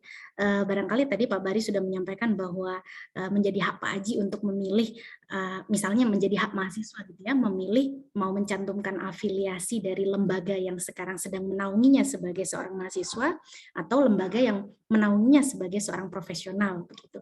Nah, tetapi mungkin yang perlu diperhatikan dan harus ditelaah begitu Pak Aji adalah regulasi yang ada di tempat teman-teman kuliah gitu misalnya atau tempat teman-teman bekerja karena kadang-kadang di kampus misalnya teman-teman S2 di UIN Malang misalnya ya kadang ada aturan khusus yang memang diharuskan mahasiswa itu untuk mencantumkan kampus yang tempat mereka belajar sebagai lembaga afiliasi di dalam artikel ilmiahnya. Karena apa? Karena fungsinya artikel itu kan istilahnya merupakan hasil pemikiran dan juga pembelajaran di kampus itu begitu sehingga secara akademik begitu kita punya inilah ya punya bukan kewajiban sebenarnya punya punya etika gitu ya untuk mencantumkan nama tempat kita belajar seperti itu. Tapi kalau memang tidak ada rule, tidak ada regulasi seperti itu dan dibebaskan berarti boleh-boleh saja karena bisa digunakan untuk tempat kita bekerja. Nah, yang perlu diperhatikan juga kalau misalnya ini berkaitan dengan KUM atau yang lain, biasanya akan ada aturan spesifik mengenai ketidakbolehan atau hasil-hasil penelitian yang merupakan tesis, skripsi, disertasi ketika itu jadi buku atau jadi artikel itu tidak bisa dimasukkan KUM gitu kan. Ya enggak? Mungkin Pak Haji dan Pak Bahri juga tahu soal itu begitu, sehingga sebenarnya kalaupun dimasukkan afiliasinya lembaga tempat kita bekerja itu useless kalau untuk itu begitu. Nah, mungkin triknya barangkali ini trik-trik ini aja dari saya ya, trik licik ya dari saya, bukan trik licik sebenarnya. Kalau bicara soal tesis atau disertasi itu kan temuan-temuannya sudah pasti kompleks begitu. Beda dengan yang S1. Mungkin rumusan masalah kalau S1 masih 2, tesis bisa 4 atau 5 gitu. Tadi saya juga sampaikan pada penanya sebelumnya bahwa sebenarnya satu artikel itu bisa berasal dari satu penelitian yang panjang yang kompleks. Seperti penelitian yang pernah saya lakukan dengan salah satu senior saya di Universitas Negeri Malang, itu penelitiannya satu, Pak Aji. Tapi artikel kita split jadi beberapa. Nah, sehingga namanya bisa misalnya Pak Aji dengan saya buat satu artikel dikirim ke Sinta 2. Nanti Pak Aji jadi ketua atau jadi penulis satu. Kemudian nanti dikirim ke yang lain saya dengan Pak Aji, tapi rumusan masalah yang berikutnya. Nah, kalau seperti itu kan sama-sama dapat lah istilahnya, kita bisa adil pada lembaga yang membesarkan kita secara akademik, di mana kita belajar, dan pada lembaga yang membesarkan kita secara profesional, di mana kita berprofesi. Mungkin itu ya Pak Aji barangkali. Ada feedback barangkali dari Pak Aji, silakan. Terima kasih Bapak Ibu atas masukannya juga, memang betul. Tidak saya pribadi untuk kemarin syarat untuk kelulusan S3 saya, memang saya nggak buat satu jurnal gitu. Dari satu disertasi itu saya split menjadi 2 karena dari 3 identifikasi masalah, yang 2 identifikasi masalah naskah 1, yang identifikasi terakhir itu jadi naskah kedua gitu. Dan memang itu udah saya lakukan gitu, dan memang betul juga ya Pak. Jadi pengelola jurnal itu kita ibaratnya dibilang waras, enggak, dibilang enggak waras pun tidak ya. Karena kita tidak ingat waktu, sampai saya pribadi kadang tidak ingat istri dan anak ketika sudah asik mengelola jurnal gitu. Dan mungkin terima kasih itu atas jawabannya, mungkin bisa dengan yang lain. Dipersilakan. Assalamualaikum warahmatullahi wabarakatuh. Waalaikumsalam warahmatullahi wabarakatuh. Ya, bisa mempengaruhi urusan rumah tangga ya Pak Haji. Baik, ini penanya berikutnya ada Pak Miski nih yang raise hand. Silakan Pak Miski. Mohon maaf, saya kurang terlalu kuat sinyal di sini, jadi saya agak kesulitan untuk live ya. Mohon maaf sekali Ibu pemateri, saya mau tanya tentang satu hal. Sepenting apa sih sebenarnya nulis jurnal itu, artikel jurnal maksud saya, sehingga kalau kita punya skripsi nanti kita diminta untuk mensubmitnya di jurnal tertentu begitu. Sebenarnya apa tidak cukup skripsi saja atau langsung jurnal saja? Kira-kira begitu yang saya pikirkan saat ini, dan terima kasih banyak. Baik, terima kasih banyak Pak Miski. Pertanyaannya ini luar biasa ya, berkenaan dengan efisiensi dan efektivitas dari penelitian kita dipublish itu kenapa tidak cukup di jurnal saja atau di skripsi saja. Mungkin Pak Bahri saya mau sampaikan dulu ini ya respons untuk pertanyaan Pak Miski sedikit saja. Sebenarnya kalau tadi Pak Bahri juga sudah menyebut di kampus-kampus lain ya, di Malang tidak saya sebut merek lah, di kampus sebelah begitu. Sebenarnya penulisan skripsi sudah di skip. Jadi teman-teman sekalian dari mahasiswa tinggal menulis saja artikel untuk dimuat di jurnal begitu ya. Karena kalau dilihat dari impact-nya, dari impact naskah kita itu kan diseminasinya lebih luas di jurnal begitu. Apalagi yang sudah open journal system, sudah OJS. Pembacanya tentu sudah pembaca yang skupnya lebih luas daripada hanya skripsi yang kemudian dicetak dan dipublikasikan dalam lingkup internal di sebuah universitas begitu. Ini sebenarnya jadi pertanyaan saya juga dulu Pak Miski. Skripsi-skripsi itu biasanya kan akan dipajang begitu ya, akan dipajang di perpustakaan begitu, yang kemudian mungkin hanya akan dibaca setahun sekali atau 2 tahun sekali. Nah, jadi kalau bicara soal impact atau dampak dari hasil penelitian kita, jurnal akan lebih berdampak karena dibaca lebih banyak orang begitu. Nah, mungkin ke depannya semoga saja ya bisa kalau bagi saya langsung menulis artikel jurnal itu ya memang lebih baik begitu daripada harus menulis skripsi panjang, kemudian harus dikonversi ke artikel jurnal dulu, baru kemudian dipublikasikan, itu kan 2 kali kerja. Tapi nilai plusnya ya mungkin teman-teman akhirnya berproses begitu. Dari pembimbingan skripsi itu proses untuk belajar bagaimana cara menulis dengan baik dan benar, bagaimana cara membuat ide teman-teman bisa dinyatakan dalam kalimat paragraf yang koheren dan kohesif, itu menjadi sebuah nilai plus begitu. Karena kalau artikel jurnal kan pendek, relatif pendek. Nah, prosesnya menjadi mungkin lebih pendek. Proses panjangnya akan lebih fokus pada mungkin pengumpulan data atau proses penelitian. Nah, jadi barangkali seperti itu. Semoga saja ke depannya bisa ya, barangkali publikasi langsung begitu ke artikel jurnal. Mungkin Pak Bahri punya pemikiran berbeda nih. Silakan Pak Bahri. Oke, terima kasih ini pertanyaannya dari Prof. Miski, mau jawabnya gimana? Sama-sama pengelola jurnal dan saya kira lebih baik beliau dari saya ya, terkait dengan tulisan-tulisannya. Kalau misalnya begini, saya hanya mau menanggapi saja. Nanti kalau kurang benar, Prof. Miski bisa mencerahkan kembali. Terkait dengan tulisan skripsi, kenapa kok enggak di jurnal saja? Sebetulnya karena memang ada aturannya ya. Kita itu sebagai warga negara itu kan terikat dengan adanya aturan yang berlaku di Indonesia. Sebelumnya berdasarkan edaran rektor yang tahun 2012 kan dari Kementerian Pendidikan Nasional waktu itu kan memang ada ketentuan kewajiban sebetulnya bahwa mahasiswa dari tingkatan S1, S2 dan S3 harus publikasi ke jurnal ilmiah. Itu ada ketentuan aturan begitu. Namun seiring dengan berjalan waktu, sebagaimana Prof. Miski mengatakan, kenapa kok enggak salah satu saja? Nah, itulah kemudian muncul aturan yang baru berdasarkan Permen-Ristek-Dikti ya, nomor 50 tahun 2018, bahwa ketentuan tentang penjurnalan artikel ilmiah bagi mahasiswa S1 itu bisa salah satunya. Jadi sebetulnya memang bisa di jurnal saja atau bisa di repository, karena memang sudah ada ketentuannya ya, kalau di setiap universitas itu mewajibkan adanya repository untuk mewadahi artikel-artikel ilmiah atau penelitian-penelitian ilmiah yang ada di lingkungan kampusnya, sehingga milih dari salah satu gitu.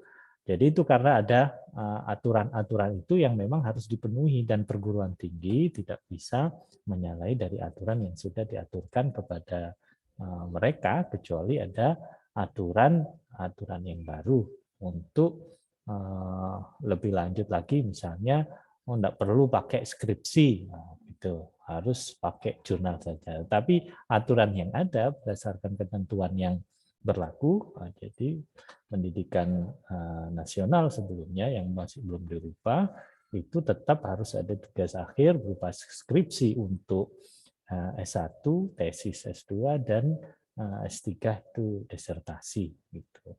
Masalah penjurnalan atau tidak itu mengikuti aturan yang terbaru tahun 2018. Kalau untuk magister sama doktoral itu wajib di jurnal ilmiah ya yang bereputasi. Kemudian yang untuk S1 itu ada opsional, jadi pilih salah satu. Jadi ketentuan kewajibannya itu masih lebih kuat ke repository universitasnya yang terkait, karena aturannya di nomor 50 tahun 2018 tersebut menyatakan bahwa harus dipublikasi di repositori perguruan tingginya, kecuali begitu. Ada kecuali kalau di jurnal. Artinya kalau sudah di jurnal tidak perlu repositori, tidak masalah. Karena pada dasarnya keilmuan yang sudah diteliti oleh mahasiswa kita itu sudah bisa dibaca dan bisa diseminasikan untuk khalayak yang ramai, sebagaimana aturannya bahwa karya ilmiah yang ada di lingkungan perguruan tinggi itu berdasarkan ketentuan aturan ya itu harus diseminasikan untuk khalayak ramai, terutama karena penelitian-penelitian tersebut mengandung keterbaruan ilmu pengetahuan yang tentunya memberikan kontribusi terhadap masyarakat secara luas, khususnya kepada akademisi. Saya kira begitu, Prof. Miski ya. Terima kasih banyak. Ya, jadi sebenarnya memang yang hal yang paling penting adalah bagaimana tulisan kita atau hasil penelitian itu dibaca banyak orang ya. Pak Bahri tadi menyebutkan entah itu di repositori atau mungkin dalam bentuk jurnal. Nah, itu kan menjadi nilai plus kalau naskah kita dibaca banyak orang daripada hanya disimpan di lemari begitu. Baik, terima kasih Pak Miski. Barangkali ada feedback. Cukup Bu, saya ikut belajar banyak. Baik, terima kasih banyak. Ini kalau Pak Bahri memang pakarnya di bidang hukum ya. Jadi teman-teman sekalian kalau urusan regulasi mulai dari payung yang tertinggi sampai yang paling bawah tanyanya bisa ke Pak Bahri. Oke, mungkin ada satu lagi pertanyaan dari para peserta barangkali. Tadi sepertinya ada yang raise hand ketika proses tanya jawab dilakukan. Tidak ada? Baik, kalau tidak ada, terima kasih banyak. Oh, ini ada Mas Alvin dan Asif dan Vicky. Wah, 3 orang ini ya dalam satu akun. Silahkan, bisa Mas Alvin. Tapi yang muncul satu nih sepertinya. Oke, silahkan bisa langsung bertanya. Assalamualaikum warahmatullahi wabarakatuh. Waalaikumsalam warahmatullahi wabarakatuh. Terima kasih untuk Bu Rizka. Bu, yang saya mau tanyakan, kan sekarang saya masih semester pemula, Bu, semester 2. Untuk metode penelitian kan harus nunggu matkul penelitian apa tidak, Bu? Untuk mencantumkan penelitian, Bu. Terima kasih. Baik, Pak Bahri mungkin mau menjawab dulu, Pak Bahri, silakan.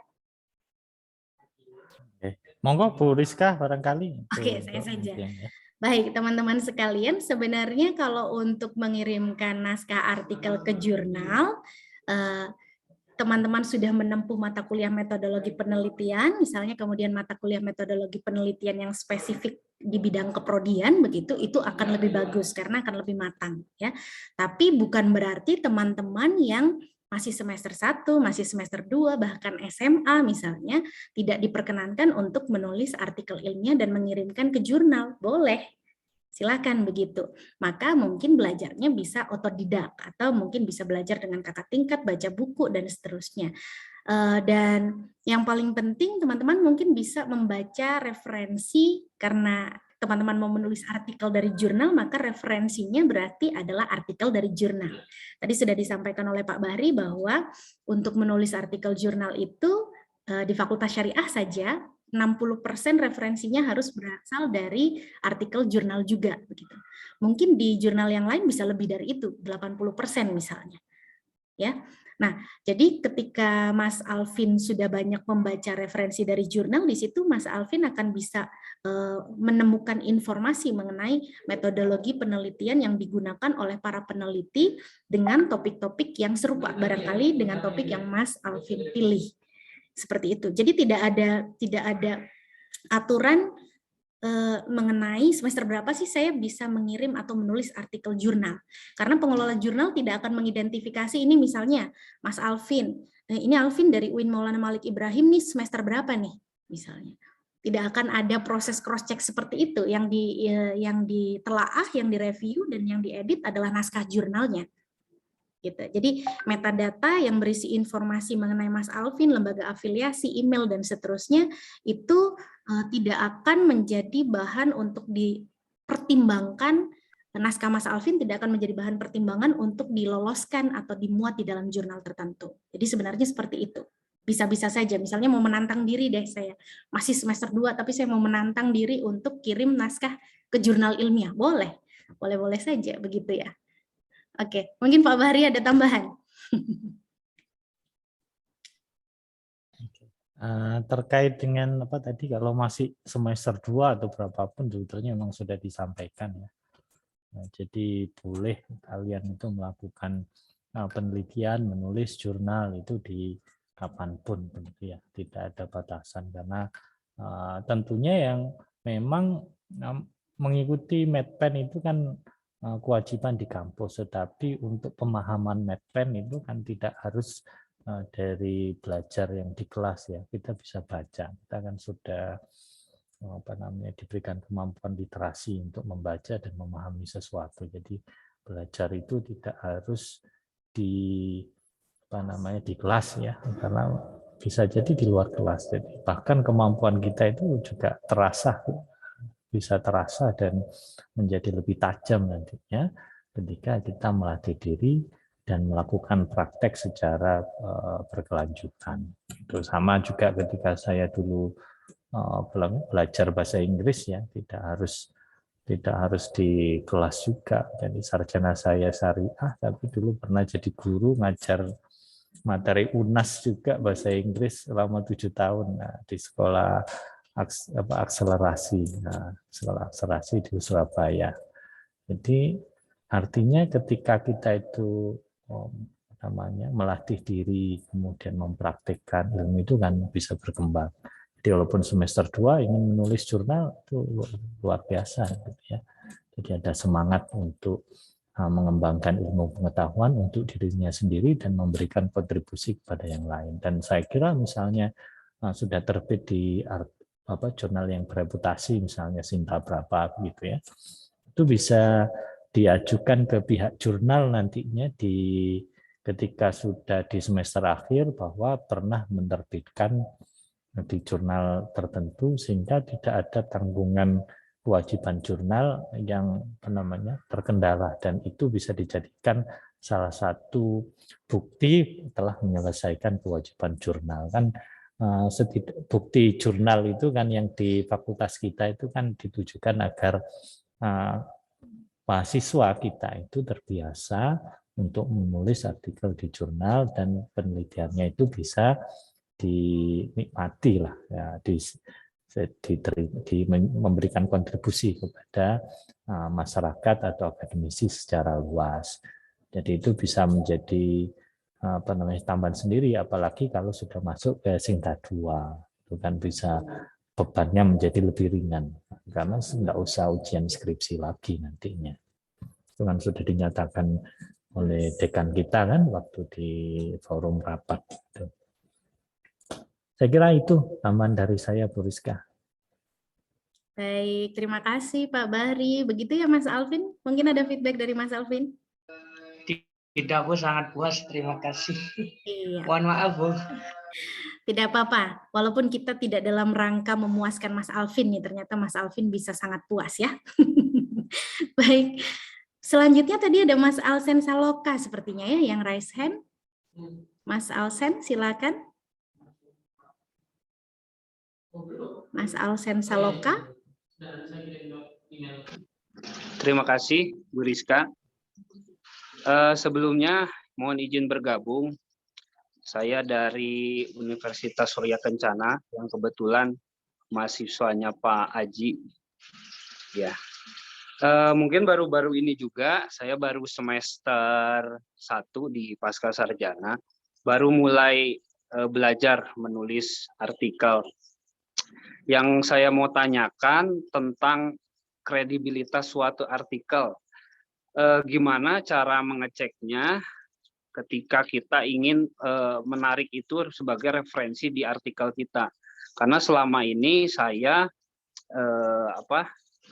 mendapatkan referensi-referensi dari Google, terutama Google Scholar. Apakah yang di dalam Google Scholar itu apakah kita bisa ambil semua atau harus kita pilih-pilih lagi? Nah, mohon masukannya, bagaimana tipsnya dalam mencari referensi yang mempunyai kredibilitas. Terima kasih. Baik, Mas Alsen. Ini pertanyaannya perlu saya lempar ke Pak Bahri dulu nih, yang pengalaman penulisannya sudah tembus ke Scopus. Baik, silakan Pak Bahri. Gini ya, jadi kalau untuk referensi apakah itu untuk kelayakan dan sebagainya, ya tentunya kita harus melihat dari tempat dia dipublikasikan gitu ya. Kelayakannya itu tentu sudah pasti dari situ. Jadi kalau misalnya ngambil dari Google Scholar secara keseluruhan itu juga enggak benar. Maksudnya kalau kita fokusnya kemana? Kalau misalnya ke jurnal internasional atau yang Scopus atau yang lainnya, maka ya kita harus ngambil referensi yang setara. Jadi kalau Sinta 2, maka kita cari referensi yang setidaknya Sinta 2 atau di atasnya. Dan itu bisa dilihat, misalnya tulisan orang tersebut kita klik misalnya, itu kan masuk di jurnal mana, dan di situ kan sudah ada di jurnal yang terkait, itu kan sudah ada dia reputasi jurnal Sinta berapa kalau di Indonesia, kalau internasional dia tingkatan G berapa begitu. Jadi harus melihat dari situ agar penelitian kita itu menjadi hal yang layak untuk diterbitkan di jurnal tersebut. Kan tentunya kita harus melihat jurnal yang akan menjadi target kita. Itu yang pertama. Kalau target di jurnal kita itu masih di bawah Sinta 2, kan relatif lebih mudah ya, karena tentunya referensinya juga kita mencari tidak begitu rumit, tidak harus klasifikasi, harus tinggi begitu. Tapi kalau maunya di Sinta 1 ya harus mau enggak mau ya diupayakan yang sifatnya internasional gitu. Kalau tidak akan menjadi permasalahan. Kalau dari misalnya dari tesis maupun disertasi itu kan ada 2 rumusan masalah, dan memang rumusan masalahnya kan kompleks ya kalau di S2 dan S3. Beda dengan S1, S1 itu ada rumusan 2 masalah, tapi rasanya masih 1 rumusan masalah. Atau 3 itu sebetulnya ya gabungan saja, ya dipecah-pecah isinya sama. Sehingga kalau dipecah menjadi kurang baik. Tapi kalau tesis, disertasi bisa dipecah itu. Ini mohon maaf, baterainya habis, mungkin saya ke Bu Rizka dulu, saya cari charger dulu, takutnya daripada putus di tengah jalan gitu. Jadi kalau saran saya tetap harus melihat jurnal tempat publikasi artikel yang kita mau jadikan referensi itu. Selanjutnya saya berikan kesempatan kepada Bu Rizka. Baik, terima kasih Pak Bahri. Jadi Pak Bahri tadi sudah menjelaskan mungkin wadah dari publikasi artikel ilmiah itu perlu diperhatikan ya. Kredibilitas dari jurnal. Nah, teman-teman sekalian, Mas Alsen dan yang lain juga bisa memperhatikan faktor dampak dan H-index dari jurnal yang bersangkutan. Misalnya, tadi kan disebutkan kadang-kadang ada jurnal yang terakreditasi, misalnya H-indeksnya dan faktor dampaknya seperti apa, pembacanya sebanyak mana, sebanyak apa, gitu misalnya. Kemudian mungkin Mas Alsen juga bisa melakukan penelusuran terhadap hasil analisis ini dengan menggunakan systematic literature review barangkali. Jadi kalau misalnya pakai SLR itu, teman-teman kan bisa mengidentifikasi sebenarnya mana sih yang menjadi istilahnya babon ya. Nah, kalau misalnya saya mau meneliti tentang ini perbankan syariah gitu, mana sih yang biasanya menjadi artikel-artikel rujukan itu biasanya bisa kita menggunakan bantuan dari aplikasi seperti Publish or Perish atau seperti Fosviewers misalnya untuk menelaah mana sih yang artikel jurnal yang punya faktor dampak tertinggi gitu, yang banyak dibaca orang dan menjadi rujukan misalnya internasional. Nah, di situ kan akan terlihat kredibilitas dari artikel jurnal yang sudah dipublikasikan secara massal. Bukan berarti mencari informasi dari Google Scholar tidak boleh. Nah, karena dari Google Scholar kan semua informasi masuk begitu ya. Semua informasi, tetapi Google Scholar itu juga proses filtrasinya tidak terlalu ketat begitu. Jadi bahkan kadang-kadang kita masih bisa temukan informasi yang sifatnya parsial, hanya bab 2 saja dari skripsi gitu misalnya, atau bab 3 saja dari skripsi, itu masih masuk di Google Scholar. Jadi tetap harus melakukan proses filtrasi untuk menemukan jurnal-jurnal atau artikel jurnal. Jadi teman-teman harus bedakan jurnal dan artikel jurnal. Ini kadang-kadang tumpang tindih nih. Saya sedang menulis jurnal, Bu. Hah, nulis jurnal? Hebat banget nulis jurnal gitu kan. Saya selalu begitu ke mahasiswa. Yang ditulis kan artikel ilmiah bukan jurnal. Kalau jurnal dikelola gitu. Nah, jadi Mungkin itu yang bisa Mas Alsen lakukan, penelusuran yang lebih spesifik begitu. Baik, mungkin ada balikan dari Mas Alsen? Terima kasih Bu, cukup. Yang saya rasakan juga memang ketika saya cari referensi di Google Scholar itu ya beberapa artikel saya baca ada yang memang kalimatnya loncat-loncat gitu. Ada yang memusingkan sendiri gitu.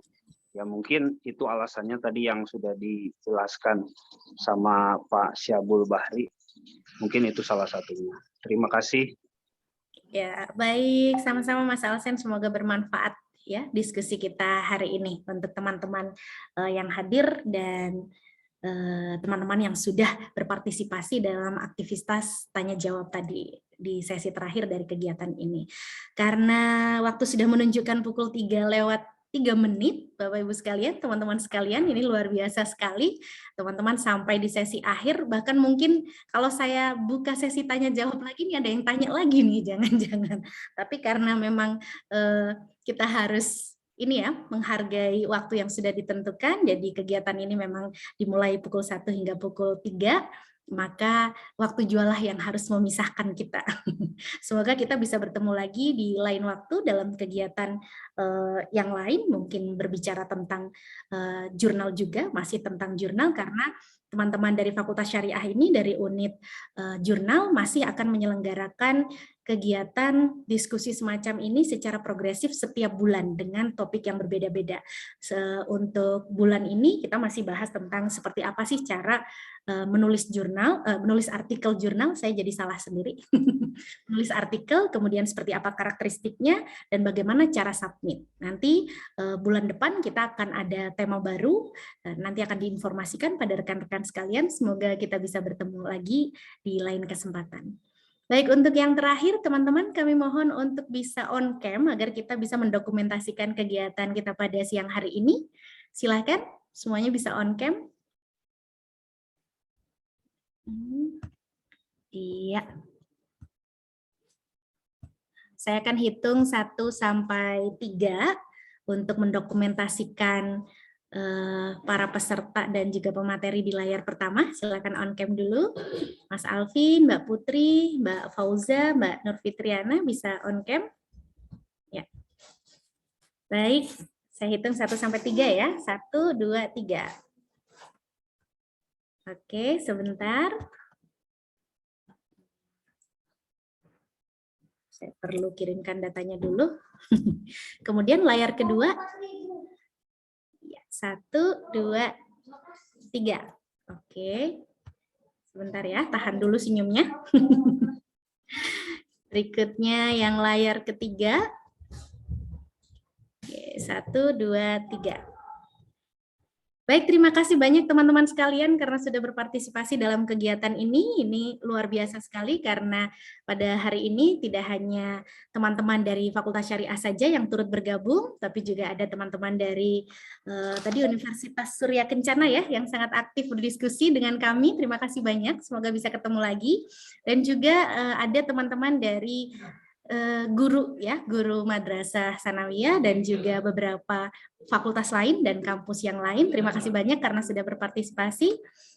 Saya sebagai pewara sekaligus sebagai pemateri hari ini, jadi double. Mohon maaf bila ada salah dan khilaf. Akhirul kalam. Assalamualaikum warahmatullahi wabarakatuh. Waalaikumsalam. Terima kasih Bu Rizka. Sama-sama. Terima kasih Pak Aji sudah bawa pasukannya. Assalamualaikum. Waalaikumsalam warahmatullahi wabarakatuh.